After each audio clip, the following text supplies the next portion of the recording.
నెల్లూరు జిల్లా bar association అధ్యక్షుడిగా, council చైర్మన్గా అనుముసముద్రంపేట మండలం అనుముసముద్రం గ్రామానికి చెందిన పులిమి అయ్యప్పరెడ్డి గెలుపొందారు. నెల్లూరు జిల్లా కేంద్రంలో 3 ప్యానెల్స్కు రాత్రి జరిగిన ఎన్నికల్లో ఆయన 146 ఓట్ల తేడాతో గెలుపొందారు. 20 ఏళ్లుగా లాయర్ వృత్తిలో ఉన్న వీరు 8 ఏళ్లు ప్రభుత్వ లాయర్గా పనిచేసిన అనుభవం ఉంది. 3 ప్యానెల్స్కు జరిగిన ఎన్నికల్లో అయ్యప్పరెడ్డి ప్యానెల్ విజయం సాధించడంతో నెల్లూరు జిల్లా బార్ అసోసియేషన్ అధ్యక్షుడిగా ఎన్నికయ్యారు. నెల్లూరు జిల్లా బార్ అసోసియేషన్ అధ్యక్షుడిగా, కౌన్సిల్ చైర్మన్గా అనుముసముద్రంపేట మండలం అనుముసముద్రం గ్రామానికి చెందిన పులిమి అయ్యప్పరెడ్డి గెలుపొందారు.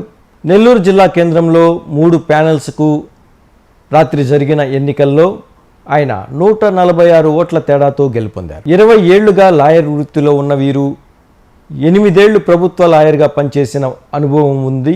3 ప్యానెల్స్కు జరిగిన ఎన్నికల్లో అయ్యప్పరెడ్డి ప్యానెల్ విజయం సాధించడంతో నెల్లూరు జిల్లా బార్ అసోసియేషన్ అధ్యక్షుడిగా ఎన్నికయ్యారు.